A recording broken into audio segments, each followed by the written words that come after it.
Bonjour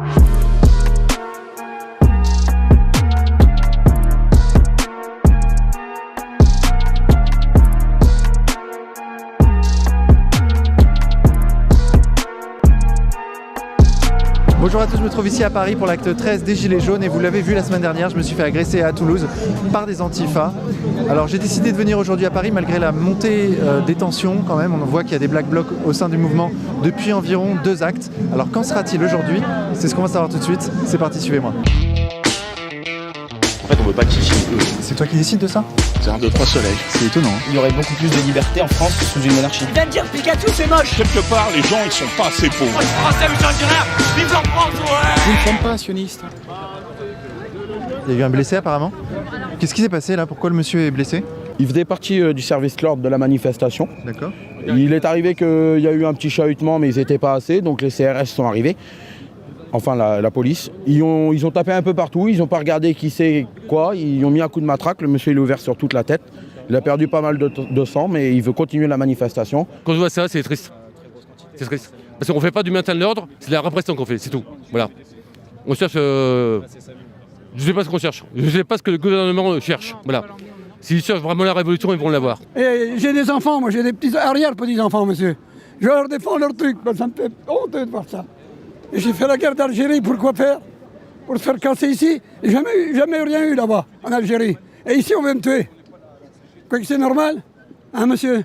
C'est normal? Non. Faut mieux de crever d'être comme ça. Faut mieux de crever. Mais vous pouvez penser ça à la télé, monsieur. Je m'appelle monsieur Robin Bernard. Bonjour mon père, qu'est-ce que vous faites là? Qu'est-ce que je fais là? Je manifeste. En quoi les Gilets jaunes concernent-ils Dieu? Alors tout ce qui touche l'injustice, ça concerne Dieu directement quand même, parce que on est ici pour, il nous met sur la terre pour être heureux et nous on crée des conditions d'injustice, donc ça peut le concerner quand même, non? Et l'église, elle en pense quoi? Parce qu'on l'a pas entendu s'exprimer sur les Gilets jaunes. Vous êtes antifa repéré, on fait attention, on va peut-être prévoir une extraction, d'accord? D'accord. Ok, bon, je vais continuer à faire des interviews, Fais gaffe à toi, ils sont 200 là-bas. Ils sont 200? Ouais, ils sont moins 200, faites gaffe. 200 mètres devant. Ils sont au moins une centaine, 200, je dirais franchement 200. Et 200 mètres devant. Ouais, faites gaffe à vous parce que... Ils sont 200? 200 ils sont antifa? très nombreux, ils sont rentrés dedans. Antifa? Ouais. Ah ouais. Tu t'es fait marbrer? Comment? On m'a dit que tu t'étais fait marbrer. Ouais, à Toulouse. Comment tu vas? Ça va, et toi? Bah écoute, ça me fait chier quoi, parce que j'en ai marre que les mecs se fassent taper, qui que vous soyez, quoi que vous fassiez. Ouais, je sais. Faut arrêter quoi, c'est chiant quoi. Et apparemment, Plus pour dénoncer ces gens-là, c'est pour aller voir vite fait. Ouais non mais moi je m'en fous quoi, je suis pas pour la violence, donc à un moment donné les mecs qui se font marbrer ça me casse les couilles quoi. ouais, là le truc c'est qu'ils sont 200 en face apparemment et tu sais, je suis une cible pour eux quoi. Bah fais attention à toi quoi. Ouais. Hein? Ok, ouais, de toute façon je vais rester... Ouais, fais gaffe à toi. Ici on n'est Merci. pas à Toulouse, pardon. Donc voilà, en fait, en gros je suis relégué en fin de cortège parce que il y a... Ils sont 150, un groupe de 30 qui est environ à 200 mètres. Et après ils sont étendus jusqu'au bout. Ouais. Mais tu comptes 150 minimum avec un gros groupe de 30. Ils se sont étalés pour transmettre le mot en fait si on passe. Ok, donc là je me trouve avec l'un de ceux qui m'accompagne et qui fait ma sécurité, mais en l'occurrence là il est allé voir les antifas. Alors qu'est-ce que tu as vu, dis-moi? Alors j'ai vu un bloc à peu près de 100 personnes, cagoulées, masquées, avec des casques de moto pour la plupart, qui tenaient des bâtons et qui sont massés, infiltrés parmi la foule et qui sont assez vindicatifs, disons. Donc ils se mêlent pas aux manifestants, en fait, ils restent entre eux. Il y a des guetteurs un peu qui sont dans leur mouvance, qui sont à droite à gauche et qui regardent s'il n'y a pas de ce qui classerait comme des extrêmes droite. Voilà. Donc là je peux pas avancer en réalité là. Il y a 100 mètres, 200 mètres de marge. Et après, si on se met en milieu de cortège, on se fait repérer et là c'est dur de s'en sortir. Ok.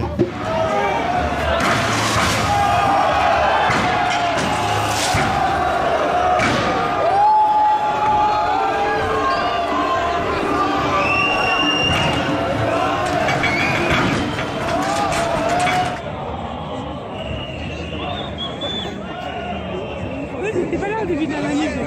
Non. C'est qui c'est là?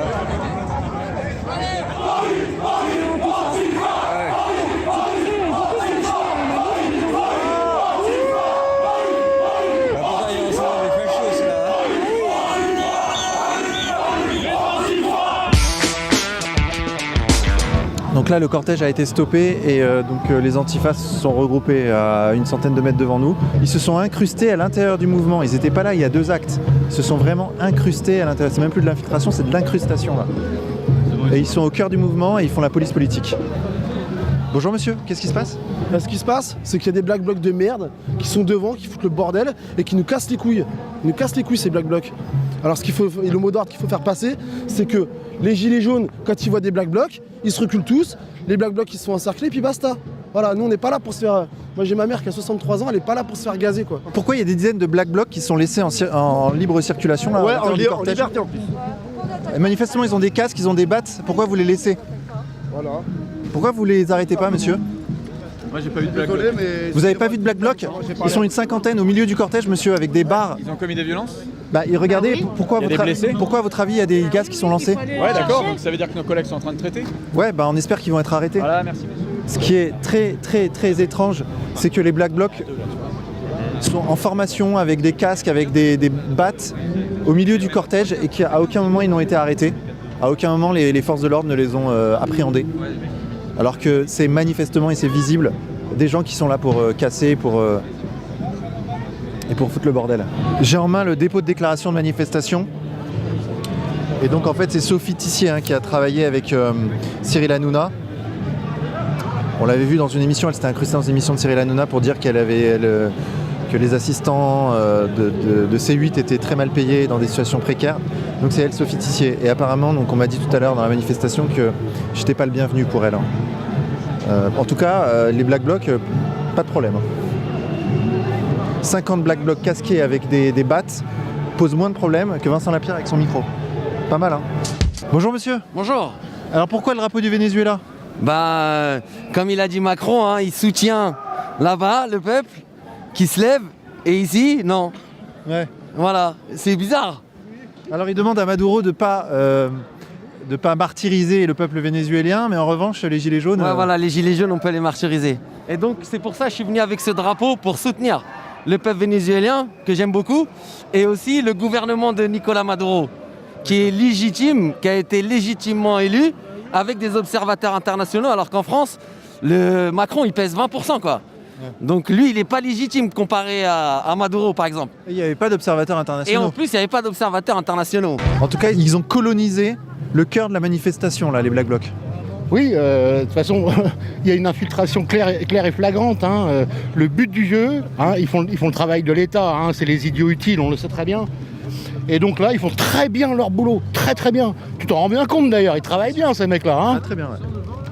Alors pourquoi les Gilets jaunes n'arrivent pas déjà à prendre conscience de cette infiltration et à les chasser quoi ? Parce que les Gilets jaunes sont comme la plupart des Français, ils commencent seulement à ouvrir les yeux, ils commencent seulement à se rendre compte de ce qui se passe, ils commencent seulement à se rendre compte de la répression médiatique, de la répression judiciaire, de la répression policière, de la répression politique. Seulement les gens commencent seulement à ouvrir les yeux, ça n'est que le début. Ceci c'est le début du brasier. On n'est pas encore dans l'incendie. D'accord. L'incendie va venir. Tout le monde les a vus, mais même les forces de l'ordre. Mais ils nous ont dit on n'a pas le droit de les interpeller, on n'a pas le droit de s'approcher d'eux. Donc si eux-mêmes, les forces de l'ordre, nous disent les Black Blocs, on n'a pas le droit de les interpeller, ou même d'autres personnes qui mettent le bazar, on va dire, entre guillemets, ça on peut faire. Le gouvernement ne veut rien entendre, reste sur ses positions. Nous avons un dingue à l'Elysée, un barjot. Il est complètement fou ce mec. On n'a jamais eu pire. On dit à chaque fois comme président, on n'a jamais eu pire. Mais celui-là, c'est pas possible. Il est dingo. À chaque fois, on descend d'une marche, ouais. Donc là, le peuple commence à ouvrir les yeux. Oui, c'est vrai, le peuple français, c'est les gilets jaunes qui n'ont pas peur d'aller dans la rue, même s'il y a encore un mec qui vient de perdre une main là devant l'Assemblée. Et on est encore là, toutes les semaines tu es là. Nous sommes courageux. Des tas de gens n'osent pas y aller parce qu'ils ont peur de ça. Et ils ont raison d'avoir peur. C'est très dangereux d'être ici. Ouais. Voilà. Mais il faut y être. S'il n'y avait pas tous ces dangers, la moitié de la France serait dans la rue au moins. Alors comment on fait contre ces gens-là ? On peut rien faire parce qu'ils sont protégés. Moi je pense qu'ils sont protégés, on les laisse faire. Que voulez-vous faire ? Ils sont en train de faire pourrir le mouvement des Gilets jaunes. Oui, le faire discréditer, faire que des gens comme moi n'y aillent pas. Parce que moi je les soutiens, les gilets jaunes, j'aurais voulu y aller mais je ne tiens pas à avoir une blessure de guerre. Pourquoi les gilets jaunes ne font-ils pas reculer ces masses de Black Bloc qui sont là avec des casques, avec des battes? Mais oui, c'est ingérable. Et puis on ne va pas se substituer au travail des forces de l'ordre. On ne va pas leur faire on va pas faire leur boulot. Je veux dire, même un enfant de 8 ans en CP, il comprendrait ça. C'est pas à nous à faire le travail des forces de l'ordre, voilà.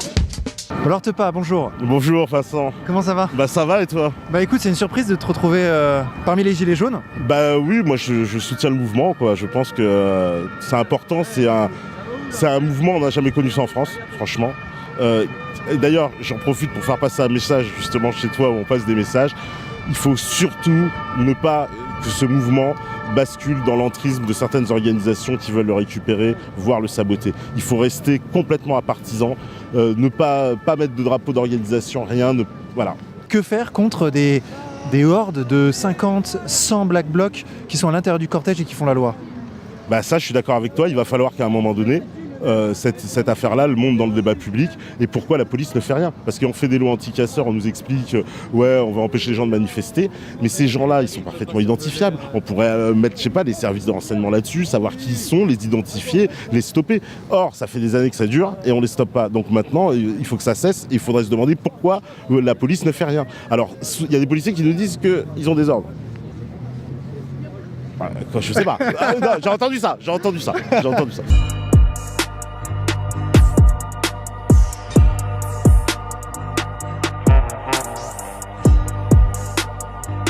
Alors j'ai entendu dire que samedi dernier tu as été agressé, on va dire, par les antifas. Pris à partie serait plus adapté. Oui, en effet, ouais, j'ai eu le plaisir de croiser ces joyeuderies assez festifs, un peu trop toniques pour moi d'ailleurs. Comment ça s'est passé? Alors concrètement, ce qui s'est passé, c'est que j'étais venu avec mon gilet jaune et un ami, tranquillement, à la manif des gilets jaunes, comme tous les samedis en fait. On s'était retrouvés sur les Champs-Élysées et puis j'ai eu le plaisir de faire à peu près 200 mètres avant d'être pris à partie par une bande de nervis, enfin de ce qui doit se qualifier comme tel, des nervis masqués, cagoulés, qui visiblement se déclarent antifa. Alors on pourra revenir sur cette dénomination et sur la justification de ce terme. Qui m'ont pris à partie, moi et mon collègue, qui ont été assez véhéments tout de même, il faut le dire. Des gilets jaunes qui passent. Des vrais, pour le coup, des vrais gilets jaunes du quotidien. Alors qu'est-ce qu'ils te disaient ces antifas quand ils t'ont vu? Comment ça s'est passé concrètement? Comment ça s'est passé concrètement? Moi, ils m'ont repéré directement et je l'ai vu dans leur regard. Déjà, il y avait un truc très surprenant au niveau du regard. Je trouve que c'était vraiment la haine, quoi. Moi ça me fait marrer pour des gens qui sont censés être des antifascistes, qui se disent combattre la haine. J'ai vu la haine dans leur regard et je me suis dit tout de suite que quelque chose n'allait pas, quoi, que quelque chose tournait pas rond et qu'il allait se passer quelque chose de grave. Du coup j'ai tenté de marcher un petit peu sur le côté pour me faire oublier, quoi, moi et mon groupe, et pour éviter de mettre en danger les gars qui étaient avec moi, qui sont pas forcément des professionnels manifestants et comme moi d'ailleurs. Vous étiez combien? On était à peu près 4-5, on était un petit groupe de 4-5, moi j'étais avec un collègue, j'ai retrouvé un ami sur la manifestation, on discute gaillardement et on tombe sur ces gens-là. Et ce qui s'est passé, c'est qu'ils sont sortis de leur cortège à eux, ont commencé à nous entourer, très concrètement, et puis là c'est parti, c'est-à-dire ça s'est passé très rapidement. Ils m'ont tiré les cheveux un petit peu, un geste viril quoi, par derrière, ils m'ont tiré les cheveux. Et puis là, c'est devenu beaucoup plus violent d'un coup quand on a tenté de s'exfiltrer. En fait, c'est quand on a fait dos, quand on a tourné le dos et qu'on a tenté justement pour essayer d'apaiser les tensions et d'éviter que ça parte en bagarre, en baston réglé, quoi, que là, ils sont devenus beaucoup plus vindicatifs. Moi, j'avais l'impression de leur donner le change en m'écartant de la manifestation, puisque visiblement c'était leur souhait. Et en leur donnant le change, au moment où j'ai tourné le dos, là, ça a été beaucoup plus compliqué. Là, alors j'ai pris un coup de canne, j'ai pris une petite droite en pleine gueule. Il y a un type qui a tenté de m'avoir en me jetant, en essayant de me frapper avec un sac de piles sur la tête. Un sac de piles. Un sac de piles, comme quoi. OG les mecs, hein, ça c'est des méthodes. J'entends ça fleurimérogiste. Ah non, les types reculent devant rien. Non, visiblement ils m'en voulaient un petit peu. Ce que je ne comprends pas, parce que ces gens-là défendent l'ouverture d'esprit, mais bon, c'est bien l'ouverture d'esprit à coup de poing. Non, j'en rigole, mais bon, c'est quand même des faits assez tragiques. Enfin, j'essaie de minimiser la chose. Moi, ça va, je m'en sors bien, j'ai pas pris de coups super violents. Il n'y a pas eu mort d'homme. Maintenant, c'est quand même une agression violente qui se déroule en plein jour, en plein Paris, à 200 mètres de policiers qui nous regardent avec un petit sourire en coin. J'ai un camarade, malheureusement, qui lui a pris un coup un peu plus sévère, qui a dû être hospitalisé depuis. Tous mes vœux de rétablissement à lui. Qui visiblement était un fasciste aussi, notoire, puisque bon, visiblement les catégories sont là-dessus. On a pu s'écarter assez rapidement et se rapprocher des policiers. Sur le moment, je dois avouer, la tension était un petit peu présente, donc j'invective les policiers en leur demandant, les gars, vous voulez du popcorn, des jumelles, je sais pas, on s'est tabassé, vous êtes à 20 mètres, vous êtes 50, ça va la vie, quoi, protéger et servir, il me semblait. Ça n'a pas l'air de leur poser trop de problème, moi, ils me regardaient un petit peu goguenard, etc. Mon collègue qui se vidait comme une barrique de son sang allongé sur le trottoir à côté d'eux. Et ce sur quoi j'ai eu quand même une réponse d'un CRS qui me regarde et qui me dit mais tu fais le bonhomme, si t'as des couilles, va les affronter, tu vois. Va les affronter, ils sont 50 en face, tu vois, qui te regardent comme ça en te faisant des signes de mort, d'arrachage de crâne, etc., qui viennent de te chasser à coups de poing et à coups de pile d'une manif. Si ma présence ou celle de 2-3 de mes camarades pose un problème à ces gens-là, il faudrait qu'ils l'expriment de manière démocratique et sensée, c'est-à-dire au cours d'un débat qu'ils ont systématiquement refusé. Moi j'en ai déjà croisé des antifascistes en manif. Alors bizarrement, ça c'est un truc qui m'interroge, le débat est beaucoup plus pacifique quand on est en 1 contre 1. C'est-à-dire moi quand je les prends comme ça et qu'on est qui sont pas à 25 contre 1, et ça se passe beaucoup mieux. Je sais pas, ça doit être peut-être une peur de la foule, ils sont peut-être agoraphobes. Non, je ne sais pas, j'exprime des hypothèses. Mais bon, j'ai pu avoir des discussions avec ces antifascistes 1 ou 2 fois. Je dois avouer que c'est atterrant de voir des gens qui sont souvent des bourgeois d'ailleurs. Il faut le dire, la masse des antifascistes, c'est quoi ? C'est l'étudiant en art du spectacle qui cherche à s'engaillarder un petit peu pendant quelques années avant de finir employé de banque. Il faut être honnête, la sociologie des antifascistes, c'est ça. Moi j'habite en banlieue, c'était espèce inconnue, ces gens-là, jusqu'à ce que je commence à monter sur Paris et étudier sur Paris. Ces gens-là en banlieue n'ont pas voix au chapitre, ils se font chasser régulièrement, il n'y a jamais eu de groupe antifasciste présent chez nous. Donc lutter contre le fascisme dans le 4e arrondissement de Paris, à Saint-Germain-des-Prés, oui, c'est à la portée de tout le monde, oui, ça je crois que c'est assez facile, ça il n'y a pas de problème. C'est quand même un peu déprimant, un peu atterrant de voir des jeunes, des Français qui ont mon âge, qui font des études, qui devraient être à leurs études, à lutter pour des causes nobles, à lutter pour des causes justes. La jeunesse, je pense profondément que c'est l'âge de l'idéalisme et de l'expression de l'idéalisme et donc de l'expression politique intelligente. C'est un peu déprimant de voir des gens qui ont cet âge-là et qui ont accès à une culture et qui ne l'utilisent pas et qui refusent systématiquement le dialogue et qui refusent systématiquement le débat et qui expriment cette haine atroce qu'ils ont à l'égard des gens qui sont différents d'eux. Parce que fondamentalement, c'est ça le fond du débat. Ils nous chassent non pas pour les actes que nous avons commis, ils nous chassent en tant que royalistes, en tant que nationalistes, en tant que ce que eux supposent comme étant des fascistes. Alors là, on pourra faire un petit cours d'histoire là-dessus, puisque je rappelle quand même que moi je suis issu de l'Action française, comme j'ai jamais cherché à le cacher. L'Action française, c'est le premier groupe résistant de France authentique. Je rappelle que ces communistes ont attendu 1943 pour se mettre à la chasse aux nazis, qu'avant ils étaient cul et chemise, que tous les gens issus de la collaboration que tous les gens qui ont fait la collaboration franco-allemande sont issus de la gauche, je rappelle. Doriot, il vient pas de l'Action française, il vient pas du Front National de l'époque, il vient pas de la droite, il vient de la gauche révolutionnaire profonde, ces gens-là. Donc il faut qu'ils s'en souviennent aussi un petit peu. C'est comme dans la vieille chanson, messieurs les Allemands, vous êtes ici chez vous. Julien Drago, le très grand résistant en 1946. C'est un petit peu le profil de ces gens-là. Ils résistent avec le fascisme quand celui-ci est parti. Nous, à l'époque, on a résisté contre le fascisme quand il était présent en France. Ces gens-là, il faudrait qu'ils s'en souviennent. Sur le plan idéologique, il faut dire que c'est très confus. Alors, Action antifasciste, pour repartir de la base, à ce que j'en sais, puisque je ne suis pas un expert, c'est des gens qui prétendent lutter contre le fascisme et contre le racisme et l'antisémitisme, sans quoi nous sommes parfaitement d'accord. Moi, je ne me sens ni fasciste, ni particulièrement... je pense lutter à peu près efficacement contre le racisme. Je me suis toujours mis à défaut de ce genre d'idéologie qui ne m'intéresse pas. Qui pour moi ne reflète pas le maillage français traditionnel et la sociologie française telle que je la connais. Ça ne m'intéresse pas de parler de questions de race et de questions d'ethnie, ça m'intéresse de parler de la France et de la nation, ça m'intéresse. Et la France, à ce que je sache, elle n'est pas uniquement blanche. Alors si ces gens-là sont à ce point-là anti-français, il faudrait qu'ils m'expliquent ce que dans leur tête est un Français. Pour moi, un Français, il n'a pas besoin d'une certaine couleur de peau pour être validé en tant que tel. Donc c'est des gens qui prétendent lutter contre le racisme, l'antisémitisme et le fascisme à moyen d'actions violentes. Donc ce sont des gens qui en réalité s'organisent en commando, qui déboulent sur des personnes, qui recherchent des personnes, qui travaillent beaucoup sur internet d'ailleurs, à ce que j'en ai compris, et qui font des fiches de profil, c'est la rue Lauriston, quoi. C'est-à-dire en 42, mon voisin non content d'être juif est aussi socialiste, j'espère que vous prendrez les mesures nécessaires, monsieur le Gauleiter, quoi. Vous transposez ça à 2019, mon voisin non content d'être royaliste est aussi catholique, assassinez-le sur le champ s'il vous plaît, quoi. Je fais juste un constat très simple, très objectif.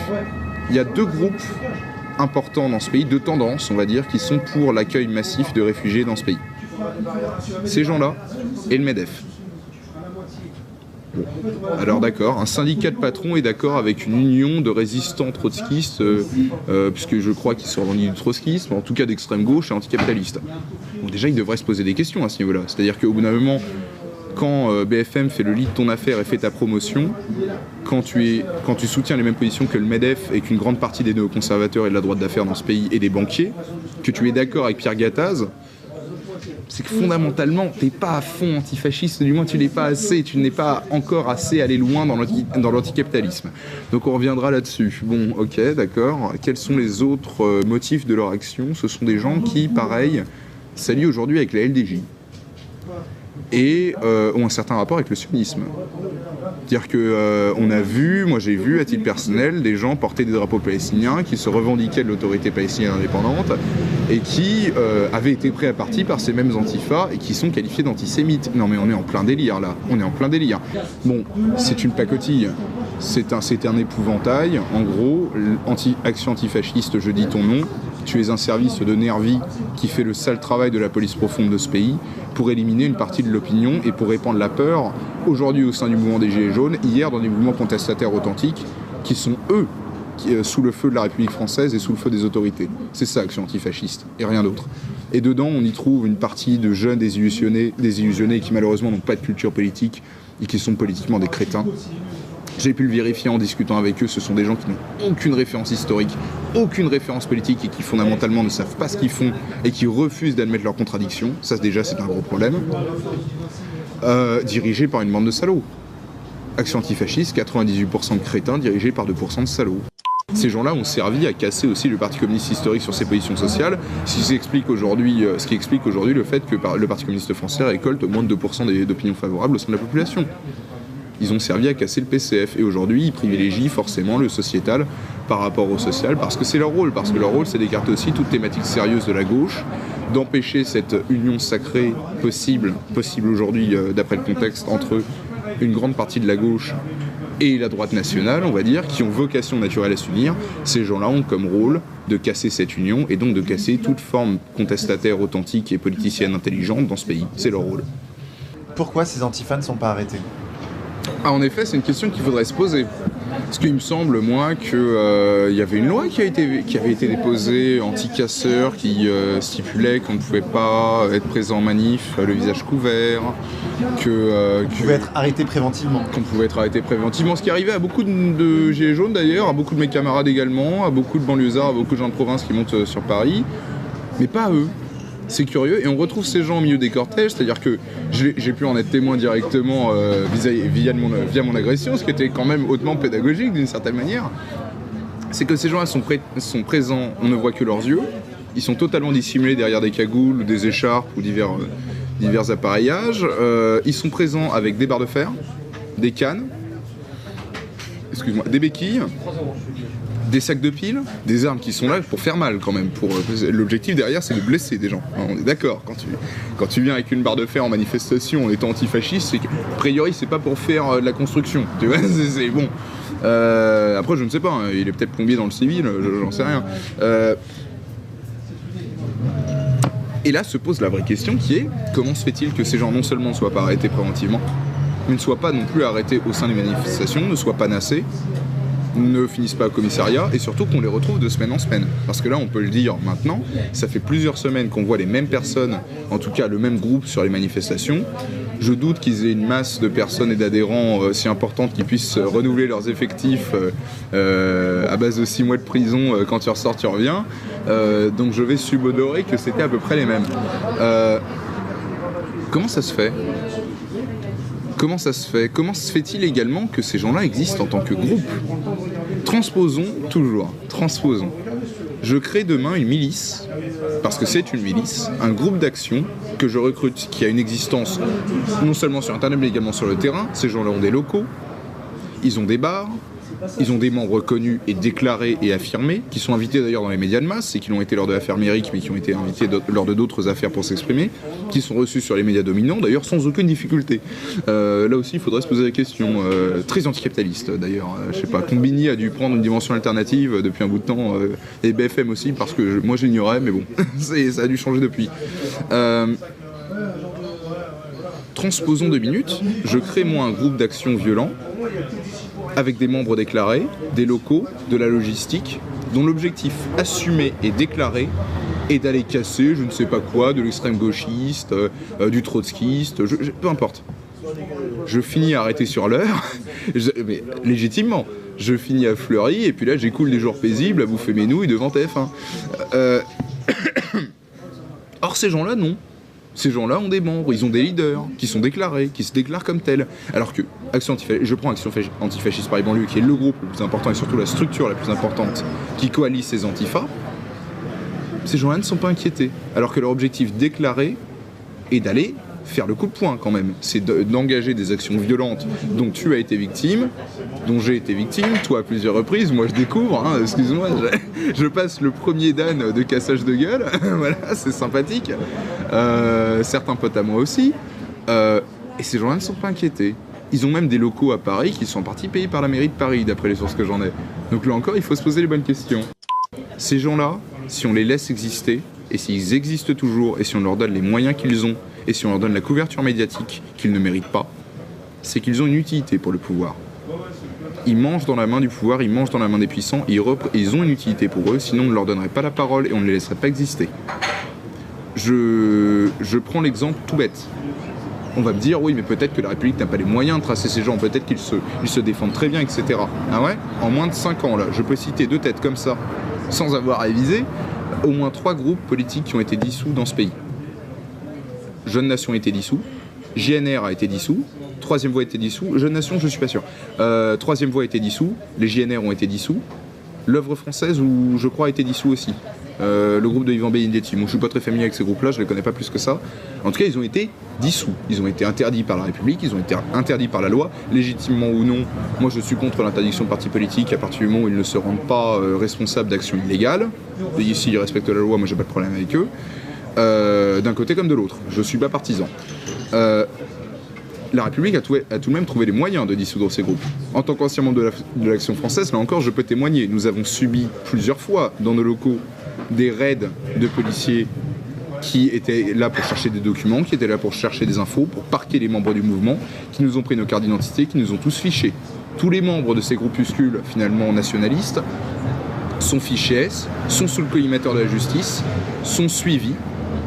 Ils sont inquiétés quand ils ne finissent pas directement en prison. Comment se fait-il que la police ne réagisse pas ? Ces gens-là instaurent un climat de peur. Ils font de belles images pour BFM TV qui permet de dire que les Gilets jaunes sont un groupuscule, sont un petit groupe violent, qui va chercher la confrontation avec la police. Je rappelle d'ailleurs que leur slogan est ACAB, ACAB alors qu'ils fonctionnent avec la police et qu'ils sont protégés par elle. ACAB qui veut dire ? ACAB qui veut dire, je crois, all cops are bastards, puisque bon, quand on est un bon anticapitaliste, c'est bien quand même de privilégier l'anglais sur le français, on est d'accord. Là encore, c'est superbe. Mais dit avec un très moche accent, j'oublie de m'en excuser, mais bon, on fait comme on peut, un Gaulois réfractaire, on l'est pas. Quoi qu'il en soit, ces groupes-là existent et remplissent une utilité objective pour le pouvoir. Ils font peur aux gilets jaunes du quotidien, ils écartent une partie finalement de ceux qui sont aussi des résistants et qui ont aussi leur voix au chapitre, non pas en tant que nationaliste ou je ne sais quoi, mais en tant que français. Moi je ne me sens pas particulièrement nationaliste, mais j'ai des sympathies royalistes comme je l'ai déjà dit. Je viens en tant que Français. Je me fais agresser par ces groupes-là. On se fait agresser par ces groupes-là en tant que militants gilets jaunes, en tant que manifestants gilets jaunes. Ces gens-là font le coup de poing contre la police, sans être jamais inquiétés. Moi, je balance un pavé contre un flic, je finis avec 6 mois de tôle et je finis à Fleury. Ces gens-là, non. C'est tout de même curieux. Ils ont aussi l'objectif d'écarter une partie de groupes qui sont dérangeants pour la République de ces manifestations, de fournir de belles images à BFM d'émeutes pour confirmer le fait que les Gilets jaunes seraient un petit groupe d'excités qui cherchent systématiquement la confrontation avec la police. Et à brûler des voitures et à brûler des voitures, et à oui, n'est-ce pas, et à aller agresser des lieux, et à aller péter des banques, et à aller péter des petits commerces, etc. Alors qu'on l'a vu depuis le début des manifestations, quand on avait un service d'ordre organisé qui était là pour prévenir justement de ces actions violentes, alors que la mairie de Paris a systématiquement cherché à les favoriser. Je prends comme élément, à l'acte 3, moi je me souviens avoir vu des palettes pleines de bois comme ça sur les boulevards adjacents l'Étoile, alors qu'on avait une manifestation déclarée et on savait que les gens en avaient gros. Il y avait des voitures sans plaques qui ont été brûlées lors de ces actions-là, personne n'a cherché à les extraire. On ne s'est pas posé non plus la question, les médias n'ont pas posé la question. Surprenant. Le gouvernement a tout intérêt à nous pousser à l'émeute. Nos maîtres à tous ont tout intérêt à ce qu'on se divise au sein du mouvement, à ce qu'on parle de politique. D'ailleurs, tu as pu le constater toi-même et on a pu le constater ensemble. Ces gens-là viennent avec leur drapeau politique, ils sont sans gilets jaunes, ce sont des éléments d'importation à la manifestation qui se sont manifestés il y a, on va dire, 3 semaines maximum, qui n'en faisaient pas partie à l'origine. C'est ça qui est le plus agaçant. Et de voir qu'en plus, derrière, ils se prétendent anti-système et anti-capitalistes. Fondamentalement, les gars, ouvrez les yeux. Moi, si j'ai un message à dire aux antifas, ouvrez les yeux, posez-vous les bonnes questions. Comment se fait-il que vous ne soyez jamais inquiétés par le pouvoir face à ce que vous faites, avec ce que vous faites? Vous devriez être inquiétés par le pouvoir, normalement. Eux ne le sont pas. Sachant qu'aussi, il y a une coordination de masse qui est faite au niveau du PC Police de Paris, qui permet de repérer ces groupes qui manifestent en cortège, qui sont totalement à défaut vis-à-vis de la loi, qui consiste à ne pas dissimuler son visage, la prétendue loi anti-casseurs. Et le gouvernement joue sur les deux tableaux. Le gouvernement espère l'émergence de casseurs, il espère l'émergence de groupes violents, il espère des bastons qui se font entre gilets jaunes, au sein des gilets jaunes, il espère ce genre de choses. Ça permet de casser le mouvement, ça permet de faire la bonne propagande médiatique qu'on aime bien à dire que les gilets jaunes sont des hirsutes, des atroces et qui cassent et qui sont là pour casser, alors que fondamentalement on a tous pu constater que c'était faux et que dans les manifestations, quand il n'y a pas ces petits groupes, ça se passe très très bien, y compris avec la police et surtout avec les commerces.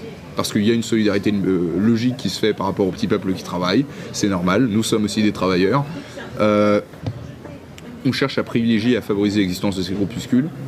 L'État aura à répondre de sa responsabilité. Et c'est une accusation directe. L'État privilégie ça. L'État compte sur ces gens-là, il compte sur ces nervis-là. Il compte sur ces nervis pour installer la peur, il compte sur ces nervis pour installer le chaos, le désordre. Et ces gens-là ont une utilité aussi, c'est qu'ils ne s'en prennent pas à la hiérarchie de la police. Ils ne s'en prennent pas aux donneurs d'ordre. Ils attaquent des policiers de base.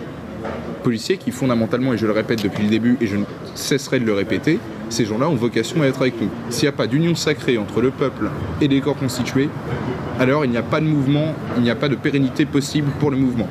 Ces gens-là, ces abrutis qui balancent des cailloux contre les flics de base, qui sont stipendiés, qui ont des salaires de merde, qui sont utilisés par un pouvoir qui profondément les méprise, ces gens-là sont des abrutis.